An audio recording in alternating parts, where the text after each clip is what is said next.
সমর্থকরা যেভাবে উত্তাল করেছিল, হয়তো আগামী দিনে যদি আমরা এই জায়গাটা কম পড়ে যেত, এটা মমতা ব্যানার্জি ভালো করে বুঝে নিয়েছে যে 21শে জুলাই থেকে অনেক বেশি লোক 21শে জানুয়ারি আসতো, স্বাভাবিকভাবে ফ্লপ হতো 21শে জুলাই। সেই জন্য এরা ভয় পেয়ে আমাদেরকে আরো ঠেলে দেওয়ার চেষ্টা করছে। আমার কর্মী সমর্থকদের মনে অবশ্যই ব্যথা, কিন্তু তারপরেও বলবো রাজনীতি একদিনের খেলা নয়। রাজনীতি করতে গেলে ধৈর্যের দরকার, সবই দরকার। বিচার ব্যবস্থা বলতে যেমন মান্যতা দিচ্ছি, ঠিক একইভাবে আমরা আগামী দিনের জন্য প্রস্তুত নিচ্ছি।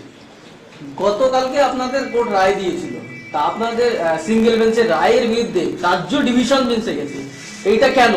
আইএসএফ কে আটকানোর জন্য নাকি ওই জায়গায় সর্বগ্রাম করতে দেবে? দুটোই, একদিনে দুটো বাকি মারছে। এদের প্রথম লক্ষ্য হচ্ছে তো আইএসএফ। সবার থেকে বড় কথা আইএসএফ কে কিভাবে আটকানো যায়। দিকে দিকে দেখছেন না, মিথ্যা কেস টেস হ্যান ত্যান দিচ্ছে, ব্যানার ট্যানার লাগাচ্ছে, ছিঁড়ে ফেলে দিচ্ছে। এটা তৃণমূল কংগ্রেসের কালচারে পরিণত হয়েছে। আমি জানি না মমতা ব্যানার্জি নির্দেশ আছে কি না নাই, বা অভিষেক বাবুর নির্দেশ আছে কি না নাই বলতে পারবো না, যে যেভাবে ব্যানার ট্যানার গুলো ছিঁড়ে ফেলে দিচ্ছে। আপনারাও দেখেছেন, অনেক খবর করেছেন, পতাকা লাগাতে গেছে, গুলি চালিয়েছে। জানি না এটা মমতা ব্যানার্জি সরাসরি নির্দেশ আছে কি না নাই, তারাই বলতে পারবে। কিন্তু দেখেছেন না, শুরু থেকে আটকাচ্ছে।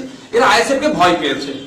সেই জন্য ডিভিশন বেঞ্চ সিঙ্গেল বেঞ্চের রায়কে চ্যালেঞ্জ করে ডিভিশন বেঞ্চে যেতে হচ্ছে। কোটি কোটি টাকা খরচ করতে কিসের জন্য? আটকানোর জন্য। কার টাকা? জনগণের টাকা। এরা জনগণের 100 দিনের কাজ পাচ্ছে না, সেইটাকে কাজের জন্য কিন্তু কোটি কোটি টাকা খরচ করে অ্যাডভোকেট রেখে কাজ 100 দিনের কাজ করে যারা টাকা পেয়েছে তাদের হয়ে কিন্তু আইন লড়াই এরা যাচ্ছে না। এরা যাচ্ছে আইএসএফ এর মিটিং এ কিভাবে আটকাতে হবে সেই জন্য চলছে। আপনার উচ্চ আদালতে দ্বারস্থ হবে? দেখুন অর্ডার কপি পাই, কি অর্ডার এসছে তাতে, তারপর আমরা জানাতে পারবো কি করবেন আগামী দিনে। লড়াই আছি, লড়াই থাকবো। লড়াই থেকে পিছিয়ে যাওয়ার কোনো জায়গা নেই। গণতন্ত্র রক্ষার লড়াই আছি, পিছিয়ে যাবো কেন?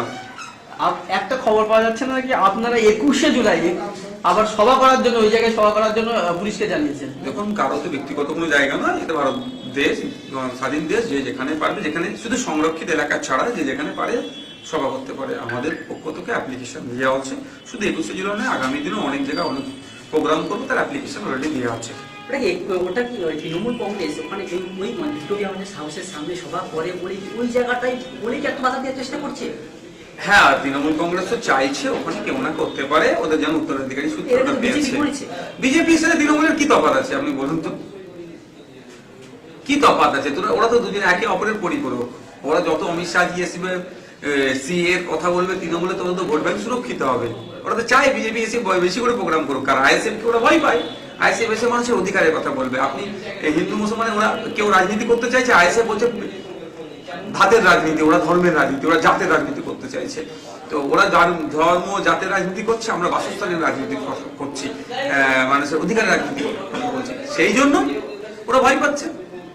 আপনাদের হাজার হাজার কর্মী সমর্থকরা তারা প্রস্তুতি নিয়েছিল, বিভিন্ন এলাকায় তারা পোস্টার ব্যানার লাগিয়েছে কলকাতায় আসার জন্য। সেক্ষেত্রে তাহলে কি বার্তা দেবেন তাদের? দেখুন অবশ্যই আমাদের এত গ্রাসরুট লেভেলে পৌঁছে দিয়েছি, আমরা কি করতে হবে না করতে হবে সে বার্তা অলরেডি দেওয়া হচ্ছে। তারপরে বলছি আমাদের ওয়ার্কিং প্রেসিডেন্ট আছে, জেনারেল সেক্রেটারি আছে, আমাদের অর্ডার কপির অপেক্ষায় আছি। তারপরে আবার মেসেজ পাঠাবো আমাদের গ্রাসরুট লেভেলে। তবে একটা কথা, আমাদের কেউ নিরাশা হয় না, কেউ ভেঙে পড়ে না। কারণ পলিটিক্স একদিনের খেল নয়, ওয়ান ডে গেম নয়। এটা পলিটিক্স করতে এসেছি, সমাজ ব্যবস্থা পরিবর্তন করতে এসেছি। অনেক বাধা বিপত্তি সামনে আসবে, সবটাকেই আস্তে আস্তে কাটিয়ে ওঠার নামটা হচ্ছে একজন ধৈর্যশীল পলিটিশিয়ানের কাজ হবে। আর আমাদের কর্মী সমর্থকরা 75 বছর বঞ্চিত হয়েছে, 75 বছর লাঞ্ছিত বঞ্চিত হয়ে আজকে একটা প্ল্যাটফর্ম পেয়েছে। কি দলিত, কি আদিবাসী, কি মুসলমান, কি মতুয়া, কি লদা সবরজাতি, কি উচ্চবর্ণ, কি নিম্নবর্ণ, 75 বছর লাঞ্ছিত বঞ্চিত হওয়ার পর একটা প্ল্যাটফর্ম পেয়েছে।